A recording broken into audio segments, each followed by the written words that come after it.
नमस्कार मंडळी.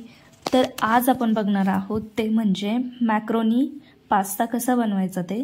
तर असं ना कधी कधी काहीतरी नवीन खायला खूप छान वाटतं. नूडल्स, पास्ता अशा रेसिपीज आपण शक्यतो बाहेर जाऊनच खातो आणि आपल्याला घरी बनवायचं म्हटलं ना तर कंटाळा येतो. तर चला मग एकदम सोप्या पद्धतीने आपण बघूयात कसा बनवायचा तो पास्ता. एक पातेलं घ्यायचं, त्यामध्ये आपल्याला पाणी घालायचं. तुम्ही जेवढा पास्ता घेतलाय त्यानुसार पाणी घाला. मी इथे जवळजवळ 200 ग्रॅम पास्ता घेतलाय, त्यासाठी 3 ग्लास पाणी वापरलंय.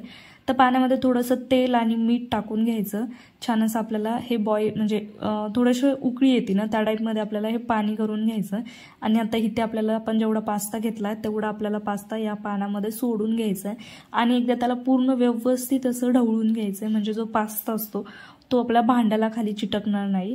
व्यवस्थित असं मिक्स करून घेतलं की आपल्याला हे मंद आचेवरती शिजवून घ्यायचं आहे. तुम्ही झाकण ठेवून सुद्धा शिजवू शकता. एक 10 मिनिटं आपल्याला हे जो पास्ता आहे तो शिजवून घ्यायचा. तोवर आपण बाकीची तयारी करून घेऊयात. तर इथे थोडासा लसूण घ्यायचा आपल्याला. मी 4 ते 5 पाकळ्या घेतल्यात. त्यानंतर त्या लसणाला असं बारीक चॉप करून घेते. तर तुम्ही लसणाची पेस्ट सुद्धा करून घेऊ शकता, बट ना पेस्टपेक्षा आपल्याला हा लसूण असाच छान लागतो. नंतर इथे कांदा घेतलाय मीडियम आकाराचा. जेवढा तुम्ही पास्ता घ्याल त्यानुसारच तुम्हाला सगळं जे साहित्य आहे ते घ्यायचं आहे. तर इथे आता मी कांदा व्यवस्थित असा बारीक कट करून घेते. तर कांद्याचं जे डेट असतं ते सुद्धा व्यवस्थित काढून घेते, म्हणजे कांदा व्यवस्थित असा मोकळा होईल. आणि कांदा जितका होईल तितका आपल्याला बारीक कट करायचा आहे. एकदम जाडसर असा ठेवायचा नाहीये. आपण जेवढं आपल्या व्हेजेस बारीक कट करू तेवढं छान लागतील त्या. आणि जर मोठ्या मोठ्या ठेवल्या तर त्या व्यवस्थित लागणार नाही आपल्याला पास्त्यामध्ये. त्यामुळे इथे कांदा बारीक असा कट करून घ्यायचा. आणि कांदा कट करताना जर तुम्हाला खूप असं डोळ्याला वगैरे पाणी येत असेल किंवा झंझट दिसत असेल तर तुम्ही चॉपरने सुद्धा कांदा कट करू शकता. कांदाच काय, तुम्ही सर्व व्हेजेस जे आहेत ते चॉपरने कट करू शकता. चॉपरने कट केल्याने तुमचा वेळ सुद्धा वाचेल आणि तुम्हाला हवं तसं बारीक मिळेल जे पूर्ण व्हेजेस आहेत ते. बट मला चॉपरपेक्षा चाकूने इथं बेस्ट वाटतं, त्यामुळे मग मी इथे अशा प्रकारे व्हेजेस कट करून घेते. तर मी आता इथे एक शिमला घेतलेली आहे आणि शिमला सुद्धा इथे व्यवस्थित मी असं कट करून घेते. मला जेवढी बारीक कट करता येईल तेवढी मी बारीक कट करते शिमला.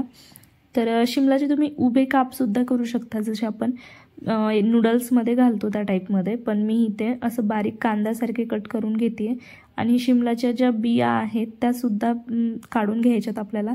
त्या बिया आपल्याला टाकायच्या नाही आहेत. या बिया ज्या आहेत त्या आपल्याला खातावेळी टच लागतील दाताखाली, त्यामुळे आपल्याला बिया पूर्ण काढून घ्यायच्यात शिमलाच्या. आणि नंतर शिमला बारीक अशी कट करून घ्यायची. तुम्ही जर चॉपरमध्ये शिमला कट करत असाल तर पहिले अगोदर जे आहे ते बिया काढून घ्या शिमलाच्या, त्यानंतर चॉपरमध्ये ॲड करा. आणि हे सर्व एकत्र आपल्याला चॉपरमध्ये काढायचं नाही आहे, तुम्ही वेगवेगळं काढून घ्या. पहिले कांदा, नंतर शिमला, आणि तुम्ही अजून काही व्हेजेस घालणार असाल तर त्याशा वेगवेगळ्या कट करून घ्या. तर मी इथे जास्त काही घालणार नाही आहे. कांदा, शिमला आणि एक टोमॅटो असं घालते आहे फक्त. म्हणजे एक टोमॅटो पूर्ण घेणार नाही आहे मी. टोमॅटो अर्धच यूज केलं आहे, अर्ध टोमॅटो तसंच ठेवणार आहे, कारण जास्त टोमॅटो पास्तामध्ये छान नाही लागणार. त्यामुळे थोडंसं टोमॅटो घेतलं आहे. तुम्हाला जर हवं असेल जास्त तुम्ही जास्तसुद्धा ॲड करू शकता. आणि आपल्याला इथे छान असं बारीक व्हेजेस कट करून घ्यायचं. तुम्ही बघू शकता जेवढं मला बारीक कट करता येईल तेवढं मी बारीक कट करून घेते. आणि यामध्ये जर तुम्ही गाजर घातलं तर अजूनच छान राहील, बट मला गाजर नव्हतं घालायचं, आवडत नाही मला गाजर. त्यामुळे मग मी इथे फक्त शिमला, टोमॅटो आणि कांदा असं घालून घेते. छान असं आपले व्हेजेस कट करून घ्यायचे. नंतर कोथिंबीर घ्यायची स्वच्छ धुवून आणि कोथिंबीरसुद्धा कट करायची. तो कोथिंबीर जास्त कमी पण नका घेऊ किंवा जास्त पण नका घेऊ, मीडियम अशी घ्या, म्हणजे ती व्यवस्थित लागेल आपल्याला टेस्टसाठी आपल्या पास्तामध्ये. तर तुम्ही कोथिंबीर अवॉइडसुद्धा करू शकता, बट कोथिंबीरीने खूप छान टेस्ट येते आपल्या पास्ताला. आणि हे सर्व कामं करताना आपल्या पास्ताला सुद्धा आपल्याला बघत राहायचं आहे, जेणेकरून तो खाली लागणार नाही. असं व्यवस्थित आपल्याला त्याला हलवत राहायचं मध्ये मध्ये. आणि आता बघू शकता 10 मिनिटानंतर आपला पास्ता जो आहे तो शिजलेला आहे आणि खूप चांगल्या प्रकारे शिजला आहे, कच्चा बिलकुल नाही. आणि तुम्ही बघू शकता पास्ताची साईजसुद्धा डबल झाली आहे. म्हणजे आपण जशा प्रकारे एखादी डाळ वगैरे भिजवतो किंवा ती शिजवतो तो ती ज्या प्रकारे डबल होते त्याच प्रकारे आपला पास्तासुद्धा डबल झालेला आहे.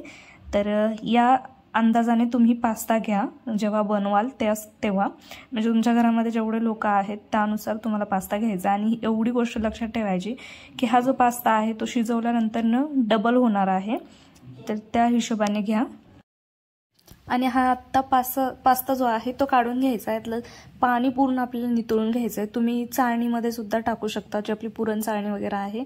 आणि आता इथं ना ॲक्च्युली एक गोष्ट घडली आहे, मला ना इथे शूट करायचं विसरून गेली होती मी, म्हणजे हे जे काय तेल वगैरेची प्रोसेस आहे ती मी विसरून गेले होते शूट करायची, आणि नंतर लक्षात आलं, तर मग मी तुम्हाला सांगते शॉर्टकटमध्ये। कढईमध्ये तेल टाकायचं, तेलामध्ये थोडेसे जिरे घालायचे आणि बारीक आपण जो चॉप केलेला लसूण होता तो टाकायचा, तो छान असा गोल्डन होऊ द्यायचा आणि नंतर त्यामध्ये कांदा घालून घ्यायचा, कांद्याला 1 मिनिट फ्राय करायचं, त्यानंतर शिमला घालायची आणि शिमला कांदा जे आहे ते 2 मिनिटं असं सॉफ्ट होऊ द्यायचं। आपल्याला जास्त सॉफ्ट पण नाही करायचं, त्यांना 2 मिनिटं सॉफ्ट केलं की त्यानंतर ना आपल्याला त्यामध्ये घालायचं आहे टोमॅटो आणि आता हे व्यवस्थित असं मिक्स करून घ्यायचं आणि आता आपल्याला ह्या तिन्ही गोष्टींना छान असं सॉफ्ट होईपर्यंत फ्राय करून घ्यायचं आहे। तर इथे ना तुम्ही थोडंसं तेलाचं प्रमाण जास्त घेऊ शकता। आता बघू शकता आपलं जे टोमॅटो, कांदा आणि शिमला आहे ते छान असं सॉफ्ट झालेलं आहे, छान फ्राय झालेलं। त्यामध्ये आता मी टाकतेय पास्ता मसाला आणि मॅजिक मसाला जो असतो सब्जी मॅजिक मसाला, तो थोडासा मसाला आणि पास्ता मसालाचं पूर्ण एक पॅकेट टाकतेय, 5 रुपयाला मिळतं हे। तर इथे मी थोडंसं लाल तिखट सुद्धा वापरलेलं आहे। जर तुम्हाला लाल तिखट नको असेल तर तुम्ही काय करा, या वेळेला ना फक्त पास्ता मसाला आणि सब्जी मॅजिक मसाला हे 2च मसाले वापरा।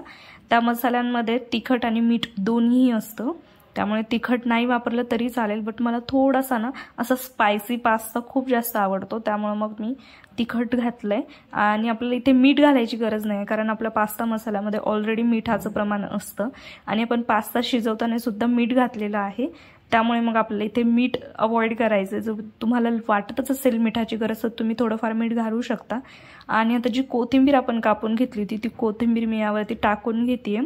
मस्त 2 मिनिटं असं आपल्याला जे आहे ते कमी गॅसवरती पास्ता परतवून घ्यायचा आहे आणि 3 मिनिटासाठी फुल गॅस करायचा आपल्याला आणि नंतर ना पास्ता पुन्हा एकदा आपल्याला परतून घ्यायचा छान।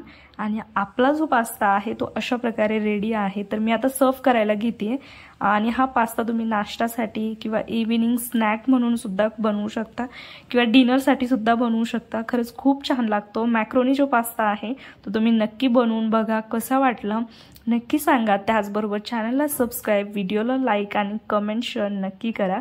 तर चला भेटूया आपण अशाच एका नवीन रेसिपीसोबत। तर तुम्हाला ही रेसिपी नक्कीच आवडली असेल तर तुम्ही नक्की ही रेसिपी बनवून बघा आणि मस्तपैकी अशी एन्जॉय करा।